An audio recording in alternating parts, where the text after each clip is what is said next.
13 रजब का बाबरकत दिन था। मक्का में एक अजीब सी खामोशी और रोशनी छाई हुई थी। बैतुल्लाह में एक मौजज़ा होने वाला था, एक ऐसा मौजज़ा जिसका खुद काबा गवाह था। जब हजरत अबू तालिब ने हजरत इमाम अली अलैहिस्सलाम को काबा से बाहर निकाला तो देखा कि एक तरफ काबा है, दूसरी तरफ यहूदी आलिम खड़े हैं और तीसरी तरफ ईसाई आलिम खड़े हैं। वो खड़े होकर बोले, ए अबू तालिब, तुम उसे कहाँ ले जा रहे हो? हजरत अबू तालिब ने फरमाया, ये मेरा बच्चा है, मैं उसे घर ले जा रहा हूँ। तब उन उलमा ने कहा, तुम मक्का की रस्म से ना वाकिफ हो? जब भी मक्का में कोई बच्चा पैदा होता है तो उसे एक पत्थर पर लिटाया जाता है और वालिदैन दूर खड़े हो जाते हैं। फिर पहाड़ों से एक सांप निकलता है। अगर सांप बच्चे को काट ले या रुलाए तो वालिदैन पर इल्जाम लगता है कि बच्चा नाजायज है, और अगर सांप बगैर नुकसान पहुँचाए वापस चला जाए तो वालिदैन को सच्चा समझा जाता है।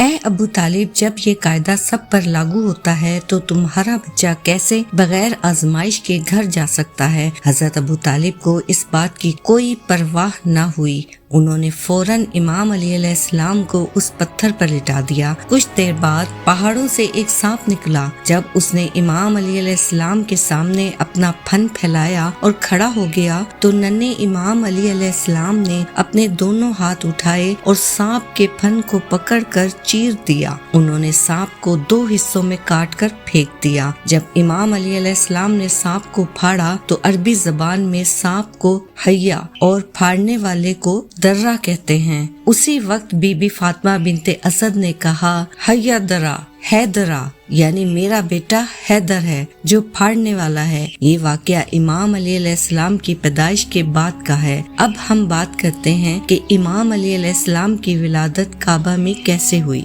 इमाम अली अलैहिस्सलाम की विलादत के वक्त कई वाक़यात पेश आए जिन्हें मैं मुकम्मल तफसील से बयान करूंगी। जब अल्लाह के वली हजरत इमाम अली अलैहिस्सलाम की आमद का वक्त आया तो तारीख गवाह है कि 11 रजब को बीबी फातिमा बिनते असद काबा के करीब आईं और दीवार पर हाथ रख कर दुआ की, ए अल्लाह अपने वली को जाहिर फरमा। तब काबा की दीवार शगुफ्ता हुई और बीबी फातिमा बिनते असद अंदर दाखिल हो गईं। हजरत अब्बास बिन अब्दुल मुत्तलिब ये मंजर दूर से देख रहे थे। उन्होंने लोगों को आवाज दी कि अबू तालिब की ज़ौजा काबा में दाखिल हो गई हैं, चलो दरवाजा खोलो और उन्हें निकालो। ये खबर मक्का से पूरे अरब में फैल गई। लोग दूर दूर से आने लगे कि अबू तालिब की ज़ौजा जो हामला थी काबा में दीवार के जरिए दाखिल हो गई हैं। लोगों ने काबे का दरवाजा खोलने की बहुत कोशिश की मगर अल्लाह के घर का दरवाजा किसी से ना खुल सका। उस वक्त दुनिया में 2 ही लोग मुतमईन थे, एक हजरत अबू तालिब और दूसरे अल्लाह के रसूल हजरत मोहम्मद सल्लल्लाहु अलैहि वसल्लम। तारीख कहती है कि अरब की जमीन पर उससे पहले कभी इतना हजूम नहीं लगा था। बस तारीख 13 रजब 30 आमुल फील सब खाना काबा को देख ही रहे थे कि इतनी देर में दीवारें काबा हिलने लगी और वही शगाफ फिर से जाहिर हुआ। सब लोग हैरत से देख रहे थे। इसी दौरान हजरत अबू तालिब ने कहा, ए मोहम्मद, जाकर देखो। जब रसूल अल्लाह सल्लल्लाहु अलैहि वसल्लम काबा के अंदर पहुँचे तो देखा कि पूरा काबा एक बच्चे की नूरानी रोशनी से जगमगा रहा था। बीबी फातिमा बिनते असद परेशान थी। रसूल अल्लाह सल्लल्लाहु अलैहि वसल्लम ने फरमाया, ए मेरी माँ, आप क्यों परेशान हैं? बीबी फातिमा बिनते असद ने जवाब दिया, ए मेरे बेटे मोहम्मद, जब से अल्लाह ने ये बच्चा अता फरमाया है ये ना रोता है ना दूध पीता है। रसूल अल्लाह सल्लल्लाहु अलैहि वसल्लम ने हंसते हुए बच्चे को गोद में उठाया तो बच्चा मुस्कुराया और अपनी आंखें खोल दी। रसूल अल्लाह सल्लल्लाहु अलैहि वसल्लम ने अपनी ज़बान इमाम अली अलैहिस्सलाम को चुसाई तो वो सुकून से दूध पीने लगा। फिर जब रसूल अल्लाह सल्लल्लाहु अलैहि वसल्लम इमाम अली अलैहिस्सलाम को गोद में लेकर बाहर निकले तो पूरा अरब खुशी से झूम उठा। इस बच्चे की नूर और अजमत को देखकर लोग कहने लगे, इस बच्चे का नाम क्या रखा जाए। उसी वक्त रसूल अल्लाह सल्लल्लाहु अलैहि वसल्लम ने फरमाया, ए लोगो, آج سے پہلے ایسا کوئی بچہ پیدا نہیں ہوا. اس بچے کی ولادت عظیم ہے، بلند ہے، اور اللہ کی مرضی ہے کہ اس بچے کا نام علی ہو، یعنی بلند. فضاؤں میں علی علی کی صدائیں بلند ہو گئیں. پھر جب حضرت ابو طالب امام علی علیہ السلام کو لے کر گھر جا رہے تھے تو مکہ کے علماء کی رسم کے مطابق سانپ کی آزمائش کا واقعہ پیش آیا، جس کا میں پہلے ذکر کر چکی ہوں. جب امام علی علیہ السلام نے سانپ کو چیر ڈالا تو لوگ دور دور سے کہنے لگے بچے نے سانپ کو پھاڑ دیا. فضا میں آوازیں گونجنے لگی، حیدر حیدر حیدر. یہ آوازیں سن کر بی بی فاطمہ بنت اسد نے کہا یہ میرا بیٹا حیدر ہے جو سانپ کو 2 ٹکڑے کرنے والا شیر ہے. بچپن ہی سے حضرت امام علی علیہ السلام بڑے بہادر تھے، ہمیشہ حق کے لیے ڈٹ کر کھڑے ہوتے.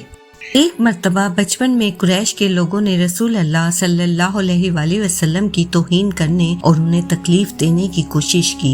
وہ نبی پاک صلی اللہ علیہ وآلہ وسلم کو مختلف طریقوں سے طعنہ دے رہے تھے اور کمزور ثابت کرنے کی کوشش کر رہے تھے. اسی وقت صرف 10 سال کے حضرت امام علی علیہ السلام کو شدید غصہ آیا. آپ فوراً رسول اللہ صلی اللہ علیہ وآلہ وسلم کی حمایت میں کھڑے ہو گئے. اس وقت امام علی علیہ السلام کھجوریں کھا رہے تھے اور ان کی گٹھلیاں اپنی جیب میں رکھ رہے تھے جب ایک شخص نے نبی کریم صلی اللہ علیہ وآلہ وسلم کی توہین کی اور کہا دیکھو ایک 10 سالہ بچہ رسول اللہ صلی اللہ علیہ وآلہ وسلم کی حفاظت کرے گا. تو امام علی علیہ السلام کو غصہ آیا اور انہوں نے اپنی جیب سے کھجور کی گٹھلی اتنی تیزی سے پھینکی کہ وہ گٹھلی اس شخص کو لگی اور وہ زمین پر ایسے گرا جیسے کسی پتھر سے ٹکرا گیا ہو. اس کے بعد حضرت امام علی علیہ السلام خاموشی سے رسول اللہ صلی اللہ علیہ وآلہ وسلم کے ساتھ وہاں سے تشریف لے گئے. حضرت علی علیہ السلام کا شمار ان اولین افراد میں ہوتا ہے جنہوں نے سب سے پہلے اسلام قبول کیا. جب حضور اکرم صلی اللہ علیہ وآلہ وسلم نے دعوت اسلام کا آغاز فرمایا تو اس وقت حضرت علی علیہ السلام کی عمر تقریباً 10 برس تھی. ایک دن حضرت علی علیہ السلام نے دیکھا کہ حضور